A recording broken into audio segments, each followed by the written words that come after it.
For real, man. It's good talking to you, mate, all right? Likewise. What's your name? Dean. Dean, I'm Dave. Dave, nice to meet you, man. Good luck, brother. Jason, nice to meet you, man. From the official narrative, right, of the speed of light, it travels at 187,000... Something like that, yeah. 187,000 miles per second. Yeah.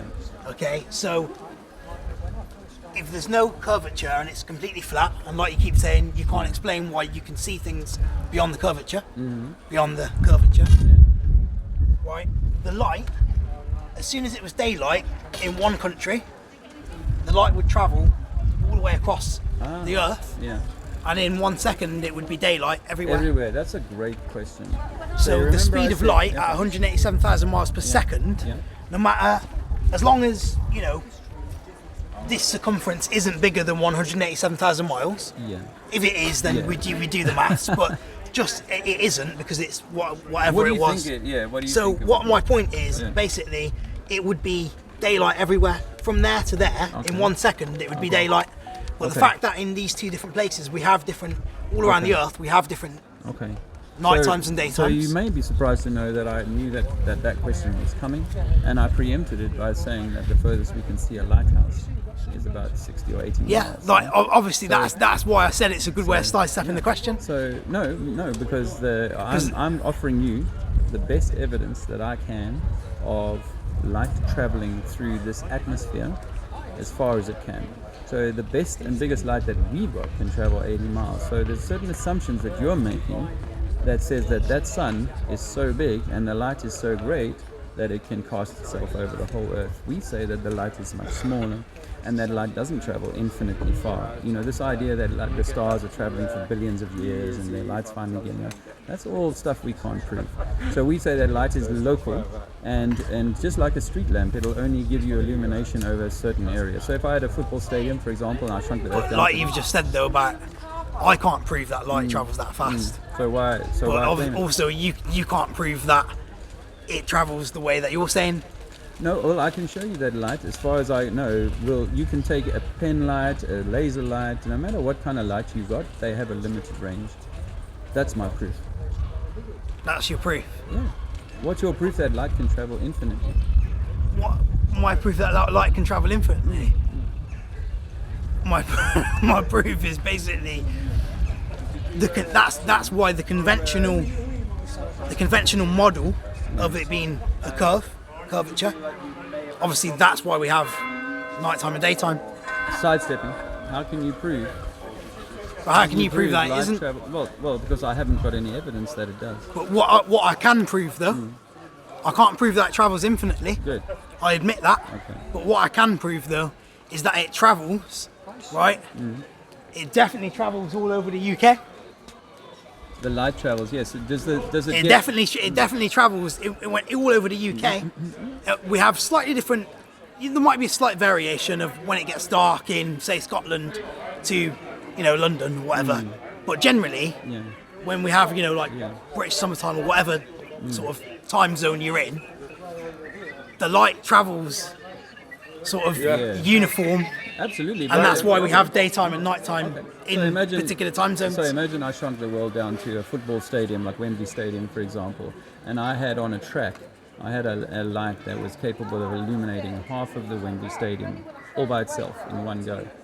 And I moved that over the track, over the course of across the stadium from one one goalkeeper mouth to the other.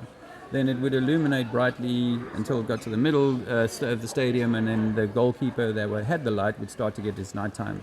And then as you carried over, then daytime would approach to the other guys. And so the system is quite easy to explain in a small local light rather than this infinitely large. And I'll tell you an interesting example you can look at for yourself. We're not talking about a football stadium, though, are we?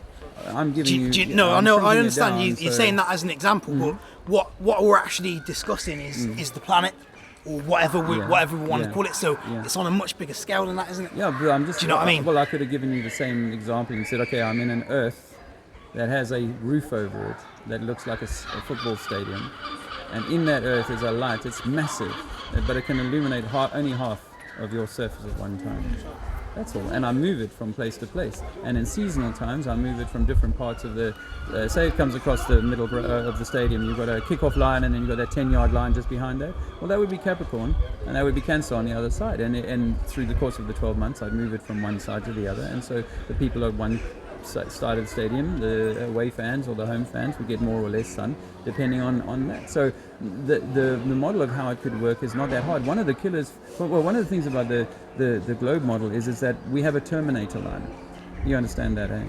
Like when from space they can see a terminator line on Earth, and that is essentially like if you took a football and you rolled it in front of a light, that's the light finally shining on a bit of the ball as it rolls into the glare of the light, right?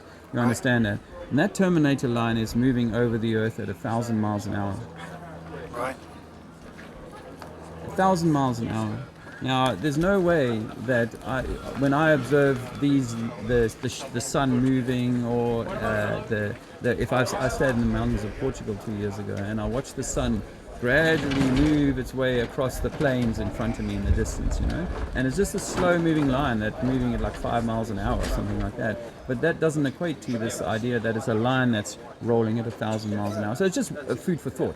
To go, yeah, we don't see any movement, we don't measure any movement constant with this 1,000 miles an hour. We don't have winds associated with anything like that. And yet we're meant to be spinning like that, and we don't see the sun apparently moving it. Well, we don't see anything. The shadows, they move very slowly. Everything moves very, very slowly. So a small light that's moving slowly, taking 12 or 15 hours to move over your space, makes a lot more sense to me. But it may also mean that, because the flat Earth model and what they're trying, Professor Dave and all those tools like Lyman Dan, they try and tell people that yeah, you've heard of him. So they try and tell people that we think that it's a rock in the sky at about 3,000 miles or something like that. I don't believe that at all. I don't think rocks float in the first instance.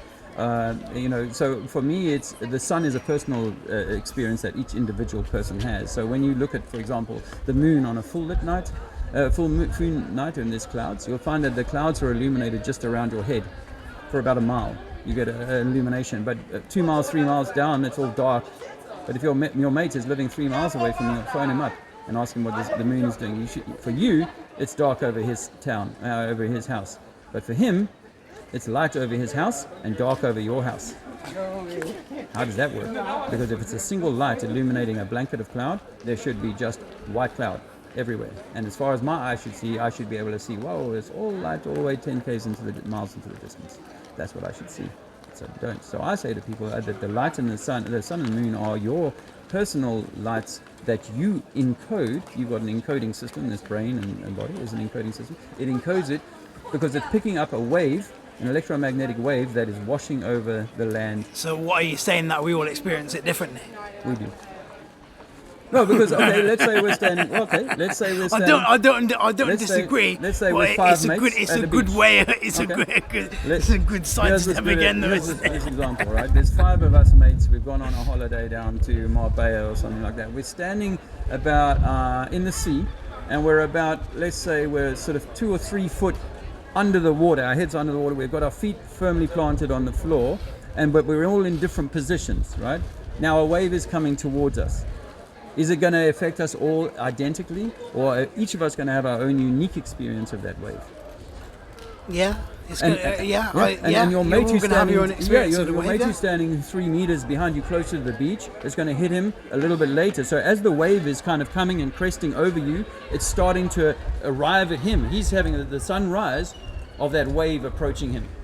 And then as it leads into your sunset, it's now his midday. He's like got the crest of the wave right over top of his head. And your mate who's standing 5 meters to the left of you, well, he's got a slightly different floor to him. There's a slightly different aspect to the wave. It looks slightly differently, but it's punching him flat in the face too. It's also hitting him flat in the face. It's like, whoa, that wave hit me hard. Well, that part of the wave didn't hit you. That part of the wave hit him.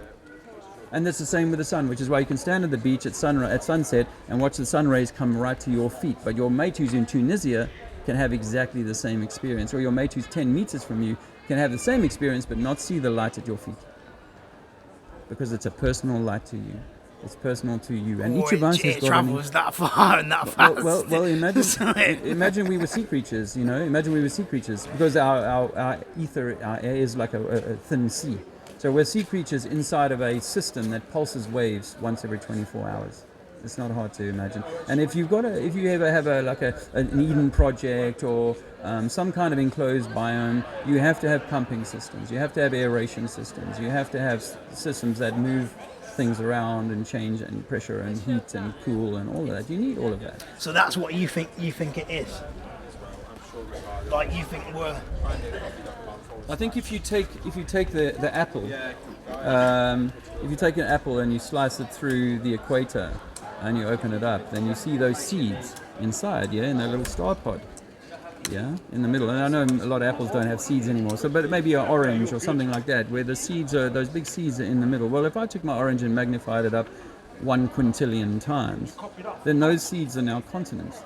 And so that's where I think that we would live, would be inside of that pod where the seeds are held. Outside of that would be the oceans as we know them, and would be the thinner stuff, because all the heavy stuff in this fruit of ours has settled to the bottom, the stones and whatnot. Question, because I asked him. I think I've asked both of them actually, so I'll ask you the same thing. Right. I've seen maps where there is land beyond this. So what are your thoughts on that? There's two ways of looking at that. One of the projections of a flat Earth is like a wall map.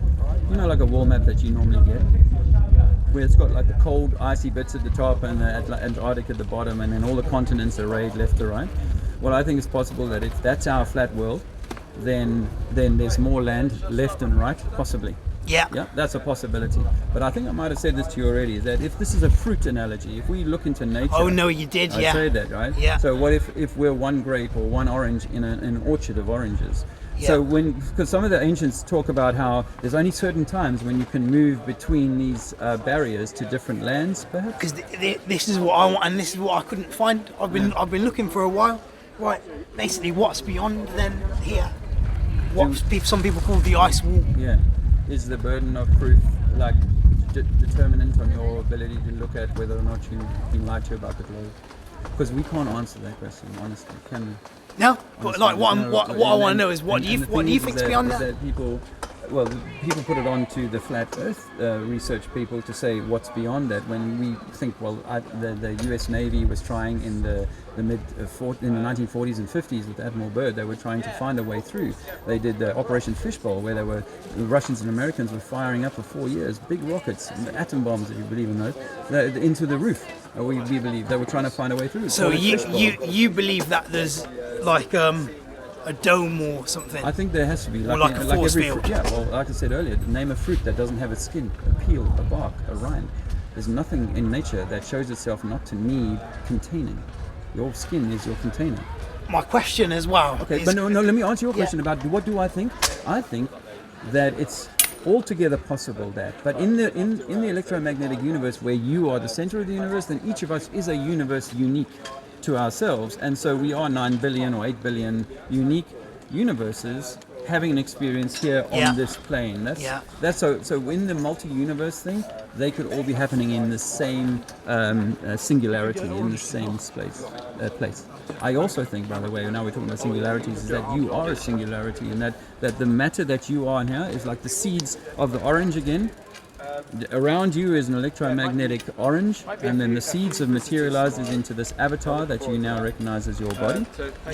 And each of us is a unique fruit in the cosmic thing, a product of being thrown with it. But so that's my thesis, is that actually you are the center of the universe, but the system doesn't want you to know that, so it'll give you the monkey science. So it's the same kind of stuff that Dave Dyke says, like about sort of being the electromagnetic universe, and sort of how 99% of it is sort of you can't see it. Yep.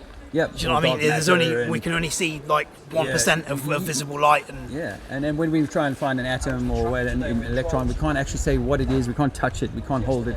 You know, it's there. Sometimes it's there. Then it's there. We can say 90% of the time it's going to be somewhere around here. You know, this is what you find when you look into the quantum stuff, and you go, wow. You know, it makes much more sense in an electromagnetic. And when you look into electromagnetic, it's like, wow.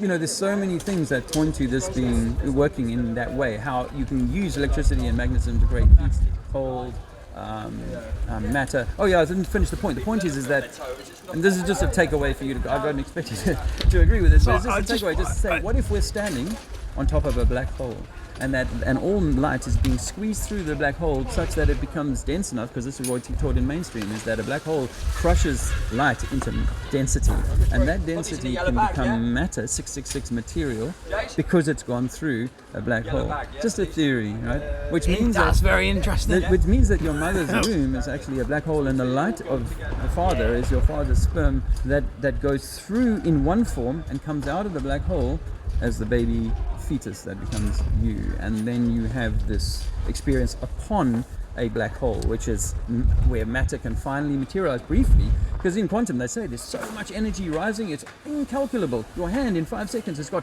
1 to the power of 20 zeros amount of photons of energy have gone through it. So I say, what if we're at the sort of squeeze point of the hourglass, and as the hyperboloid spins around, the torus spins around and comes up, it comes through this singularity, gets squeezed into matter, and forms what we see as Earth. Eventually will decay, but in the scale of human time, it's still around for a few hundred years or a few thousand years or whatever. But in the universal scale of time, then this is just a blink of the eye, as it were. Which I agree with the mainstream science, or that we're only here in a blink of an eye at this point in time, the last few thousand years and so on.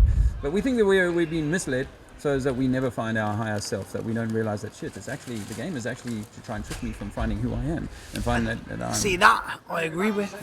Yeah. Totally. And for me, this that was I agree with. This was the game. I knew about some of the other stuff, but it was when I found about this, I'm like, I've got to go on the street and talk about this. I can help wake people up. I didn't care about religion or proselytizing about anything other than atheism. What is your experience of it? Do you think people are waking up?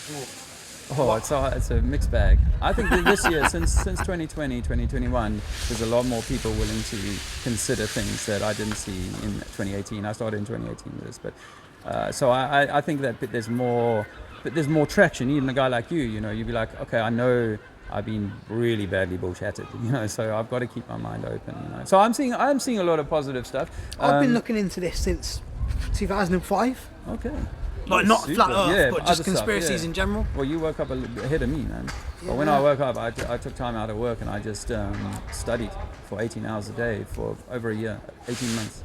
And I didn't know about oil. I didn't know about anything, man. Oh, by the way, just oil is, when you look at Flat Earth, you realize we can never run out of oil, because oil is like a blood in this system. It keeps making its own. Your body makes its own blood. So if I was a giant as big as the Earth, then humans could, a little few ticks or fleas or whatever, kind of mosquitoes, they can take as much as they want. They're not going to drain my body. I'll just make some more in the morning, kind of thing. So we believe oil is abiotic, and so oil reservoirs have been found to be empty and then full again. With that's a good question then. Where do you stand on pollution? Well, we shouldn't pollute. Because if you believe that, obviously oil is infinite, right? Yeah. So that means that it's then an infinite source. Yes. But then what happens if we keep using it? I think that it's and is that why sort of we're polluting the planet? If there's like a dome or whatever it is, a force field, that pollution can't get out. You'd think that, but every time, no matter where I visit in the world, and it's a beautiful crisp morning, I'm up at 5, 6 o'clock in the morning, the air is perfectly clear. And for 50 years of my life, they've been telling me that we're poisoning the air's dirty and what have you, but I see clean air wherever I go. I see clean rain wherever I measure it, So I think that the earth is actually self-cleaning. So your body is a fantastic machine, and you can get drunk tonight, and your body in 2 or 3 days' time will have shed most of the effects of that, right? And so the earth is a little bit like that. But the same as your body shouldn't be subjected to alcohol every night, we shouldn't be subjecting the earth to toxins and unnecessary poisoning. So there's two parts to it. One, I think there's enough oil. I think that the carbon and so on is actually good for trees, and it's not a problem. This earth will balance itself, it will rebalance itself if we overcarbonate, but I don't think we have the scale of process, or we're not big enough on this earth to really do that. So it self-cleans. I think the oceans are self-cleaning as well. So the whole agenda for making humans feel like we're terrible, we shouldn't do this, we shouldn't do that, is wrong. It's the wrong way around. I think you should want to do the right thing. It's justification for depopulation. Another one. That's what they're trying to do, is make you feel bad that you're polluting all the humans. Let's get rid of them all. There's too many of them. Yeah. And why haven't we built cities? Justification for then have this vaccine. You can't sterilises you. Yeah, yeah. So yes, that's part of it. Sterilizing, I think. And I was talking to someone just yesterday about. I think even the sort of homosexuality, the rise in that is part promoted. So people don't also have, a chemical thing. Kids. I can give you chemicals that will make you more or less aggressive, right? And so I can make you more or less feminine. And they say, there's estrogen in the water you drink and all this. Well, doesn't that have an effect on Of course it does. So, we know that we're being... But the funny thing is because of the propaganda, a lot of people will say, there's too many of us. Yeah, we shouldn't be allowed to do this. Yeah, we must double the taxes on sugar. We must double the taxes. More money on plastic bags. More money on this. More money on that. So we're actually doing it to ourselves. We bought the story, just like we did in 2020. People bought the story and then they went around and tried to virtue signal by putting their face nappy on, and we all people just went along with it. So this is where I think people need to realize that this whole thing is a great trick. You might be angry for a while, but it doesn't have to be that it's angry. It's more like, okay, I was caught. I've been caught in a labyrinth, and how do I find my way back? And the truth is, the way back is to the heart, which is within you, And so it has to be ultimately go and be angry and protest if you want to, but ultimately come back to. I have to find my own divine balance and be my own, good man, good husband, good wife, good provider in my community and that kind of thing. And that's the best that I guess any loving entity could ask for, to love your neighbor, be a good soul, take care of your own temple, and then at the same time you'll want to take care of the temple of the earth that we live on. For real, man. It's good talking to you, mate, all right? Likewise. What's your name? Dean. Dean, I'm Dave. Dave, nice to meet you, man. Good luck, brother. Jason, nice to meet you, mate. Right. Cheers, Dean. Take care, guys. Buddy. I'll just finish off with a quick shot of that beautiful artwork there. Well done. Well done. A little bit of chalk for Gloucester, not much. Yeah. Just a smattering. I guess we're wrapping up here. Again, you'll find lots of interesting tales around this place. I saw Modern Luther yesterday, it was nice. So over there, of course, down there's holes to the basement, and this is all cladding to cover up the windows below. This is a pretty one down there, isn't it?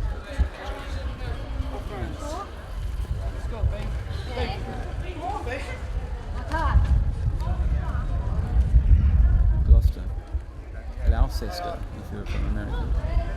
Wow, I was standing right underneath this. Phone doesn't pinch so much.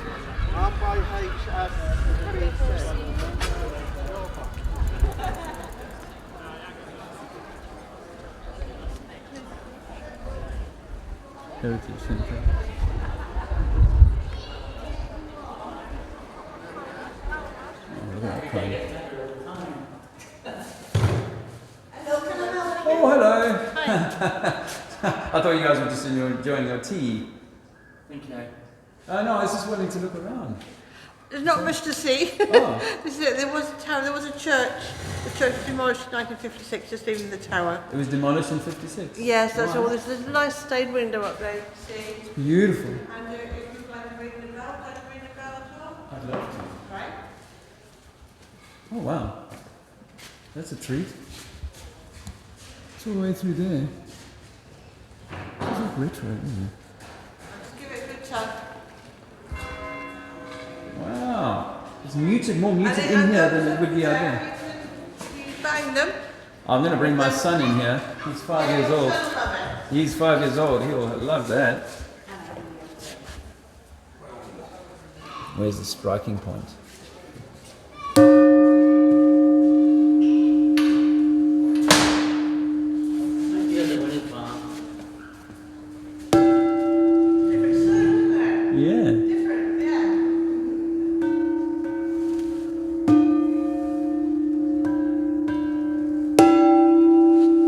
grief, it's beautiful. It's beautiful, and look at the thickness of this wall.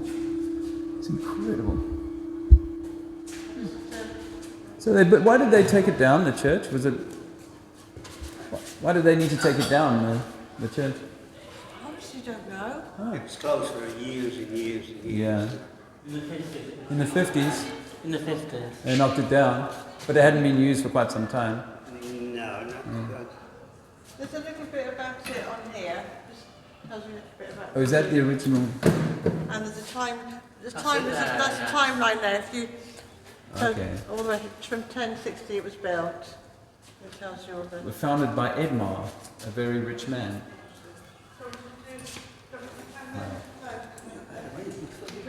Thank you.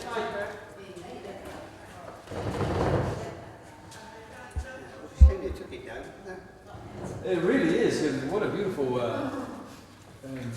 This bell tower. This tower was closed for donkey's years. Yeah. And they were talking about putting that down, but then Oh, really? They said say. they revamped it, use it. This was there, so it's not.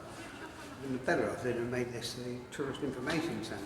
I thought that's kind of what. It used to be down the road there, and they closed it and they moved it into the museum, which is down that way, turn right. It's quite a walk from here. Well, thank you very much. That was, Thank you for your help. So where are you from? South Africa. Oh, yeah, do you want to sign the book? Sure. Just say this is Yeah. Put a comment, alright? I will do. What's the date today? I don't know. June 84.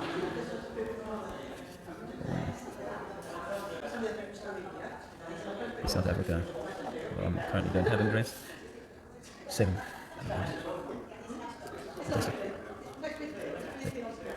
Oh, there. And then this research.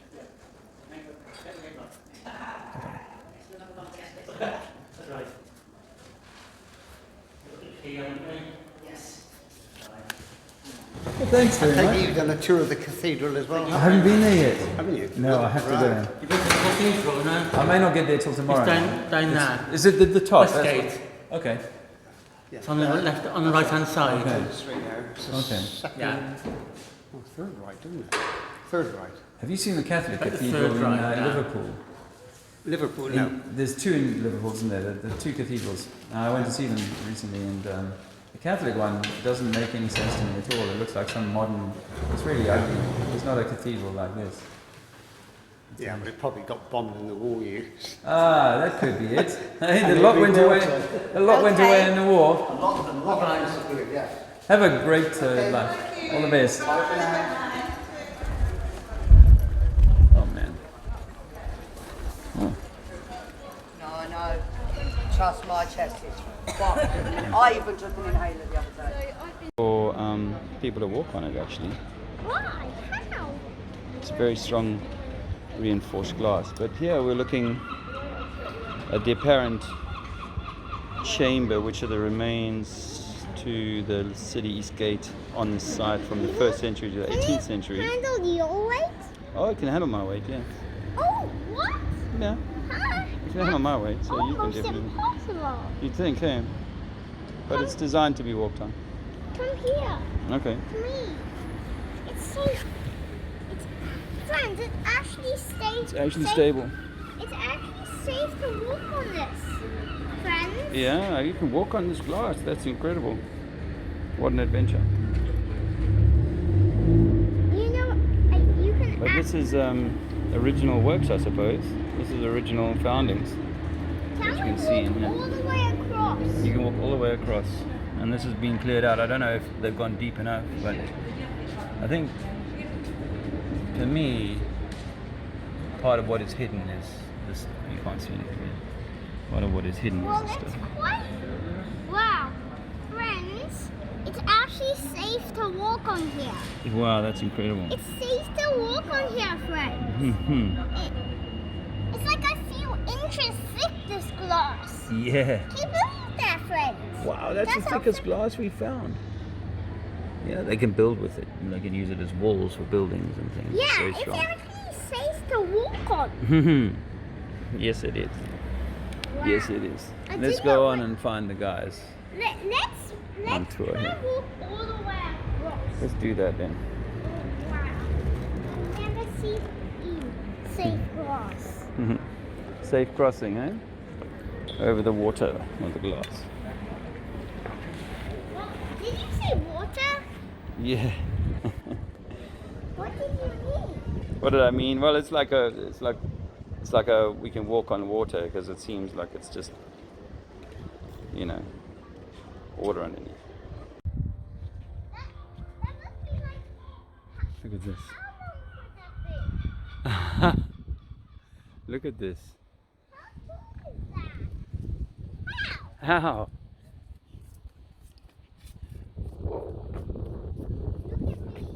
Okay. Look at that.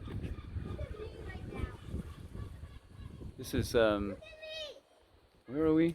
I said look at me. I'm looking at you. Oh! Scooter's running away. The organ has been played. And we are in Gloucester. So this must be the little church that the humble inhabitants Look at me. You want knocked to up. see me? Yes, dear. Please. How long did it take to build this thing? You'd think it would take a long time, wouldn't you? Yeah. Like weeks. Yeah, in Disneyland, where most people live. I mean, look at this. Windows grated. Oh, it's ugly. It's, yeah, weeks you would think. Digging these holes would take weeks. For the front of all these houses. So this is under mud. They've probably dug a little bit more down there, but, and as you can see, it's actually on a slope.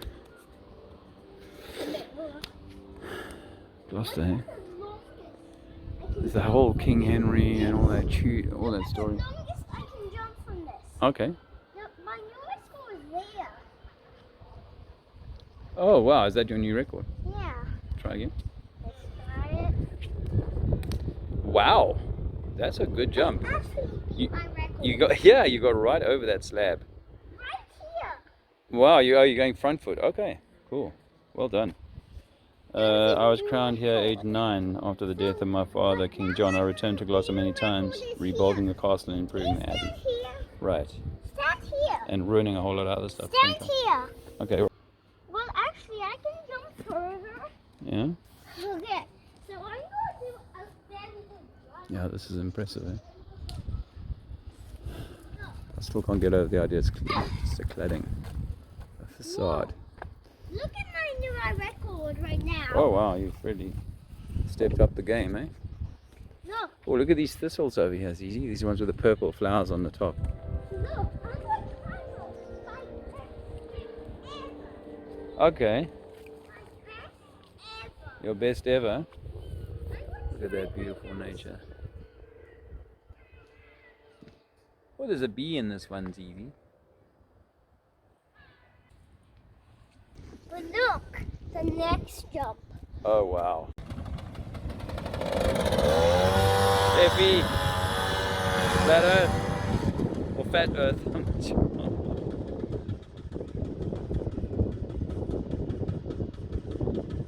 Flat Earth here at Gloucester. What a beauty. What a beauty. What a story. I'm coming. Always my boy gone. I'm coming. Wow. Wow.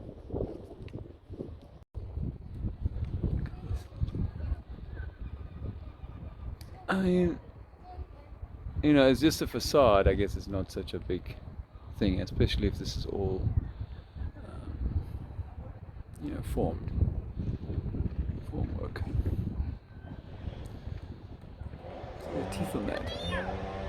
34, 35, 37, 38, 39, 40, doing well. 41, 42, 43, 44, 45, 46, 47, 48, 49, 50, 51, 52, 53, 54, 55, 56, 57, 58, 59, 60, 61, 62, 63, 64, 65, 66, 67, 68, 69, 70, 71, 72, 73, 75, 76, 77, 78, 79, 80, 81, 82, 83, 84, 85, 86, 87, 88, 89, 90, 91, 92, 93, 94, 95, 96, 97, 98, 99, 100, 101, 102, 103, 104, 105, 106, 7, 8,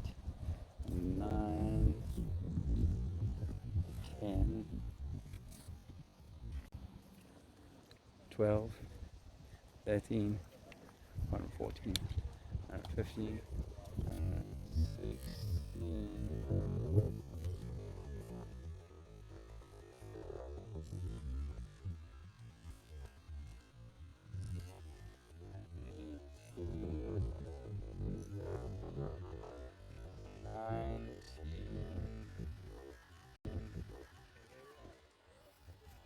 The sense of yourself